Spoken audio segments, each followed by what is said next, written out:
Kodak वो company जो एक टाइम में फिल्म एंड कैमरा के लिए जानी जाती थी, आज कहाँ है। अस्सलामुअलैकुम दोस्तों, इन्फोवॉल में खुश आमदीद। आज की वीडियो में हम जानेंगे कि कैसे कोडक कंपनी बैंकक्रप्ट हुई और ऐसी क्या गलतियां कोडक से हुई जो आज कोडक कंपनी का नाम तक सुनने को नहीं मिलता। दोस्तों, 1880 में रजिस्टर में रहने वाले जॉर्ज ईस्टमैन ने कैमरा बनाया। ये कैमरा अपने वक्त का काफी एडवांस कैमरा था। उस वक्त इसकी कीमत $25 थी और इसमें 100 फोटोज की फिल्म हुआ करती थी। जॉर्ज कोडक कंपनी को 23 मई 1892 में शुरू करते हैं। उस वक्त लोग कैमरा के हाई प्राइसेस की वजह से खरीद नहीं सकते थे।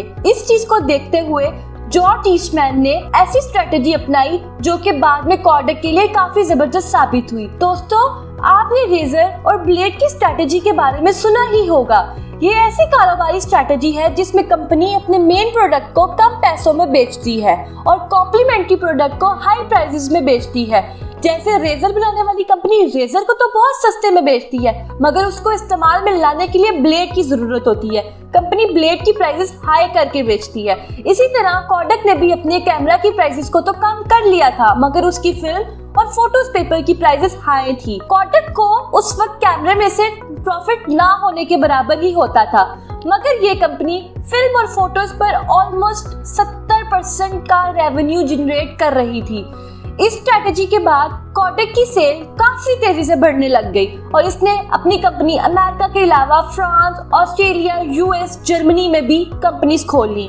और फिर 1908 को ऐसा कुछ हुआ जिससे कोडक कंपनी को सक्सेस के टॉप पर पहुंचा दिया। इस साल थॉमस एडिसन और कुछ प्रोड्यूसर्स मिलकर मोशन पिक्चर पेटेंट कंपनी शुरू करने लगे। उस वक्त इस कंपनी का फिल्म पे काफी जोर चलता था।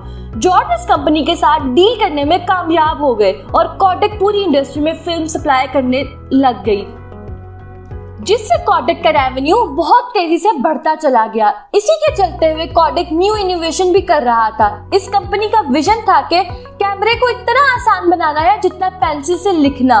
उस वक्त कोडक इतना पॉपुलर था कि कोई भी इवेंट होता तो फोटोग्राफ कोडक के कैमरे से ही लिए जाते थे। 1880 से 1968 तक का अरसा, जो कि 80 साल बनता है, वो कोडक के लिए गोल्डन एरा था। 1975 में कोडक के एक इलेक्ट्रिक इंजीनियर स्टीवन सेशन ने एक डिजिटल कैमरा इन्वेंट किया जिसमें 0.1 मेगापिक्सल का लेंस लगा हुआ था। जब स्टीवन कोडक के हायर ऑफिशियल के साथ अपना प्रोटोटाइप शेयर करता है तो वो इसका आइडिया ठुकरा देते हैं और वो फिल्मिंग कैमरा को ही बेचने की तगोदो में लगे रहते हैं। दोस्तों, कोडक की न्यू इन्वेंशन ना करने की रीजन ये भी थी कि कोडक का रेवेन्यू कोडक की सेल की बजाय उसकी फिल्मिंग और फोटोज पेपर्स की वजह से था, जिसकी डिजिटल कैमरा में कोई जगह नहीं थी। फिर कोडक को एक झटका लगता है। 1980 में जापान की कंपनी फ्यूजी फिल्म्स पहली बार अमेरिकन मार्केट में एंटर होती है। इस वक्त कोडक कंपनी टॉप 10 कंपनीज में शुमार होती थी।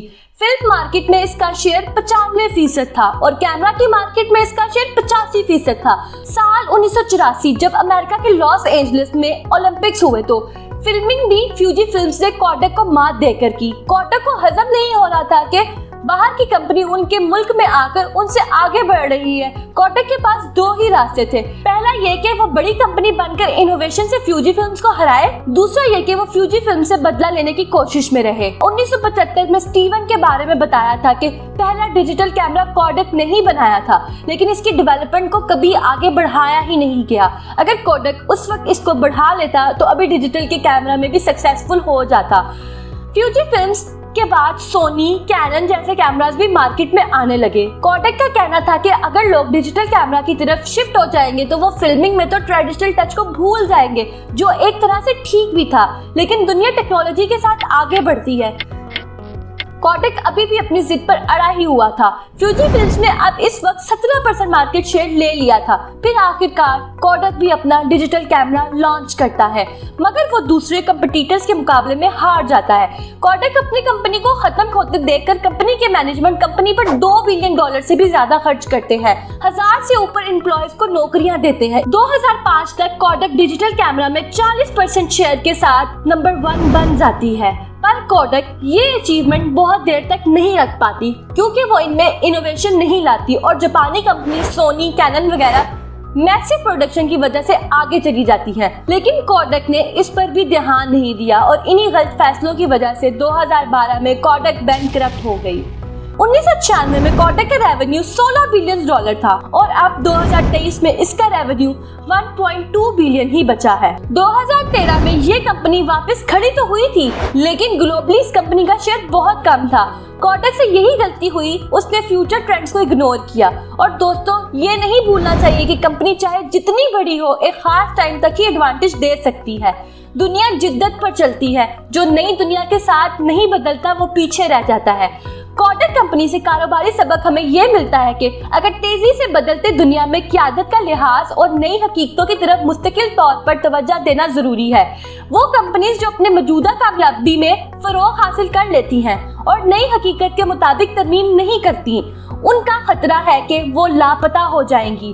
कोटक की कहानी हमें ये याद दिलाती है कि कामयाबी का यकीन नहीं होता और आगे रहने के लिए हमेशा इनोवेशन और मार्केट के तकाज़ों पर तवज्जो देने की जरूरत होती है। दोस्तों, अगर आपको ये वीडियो अच्छी लगी है तो इस वीडियो को लाइक करें, शेयर करें, चैनल को सब्सक्राइब करें और बेल आइकन को छूना मत भूलें।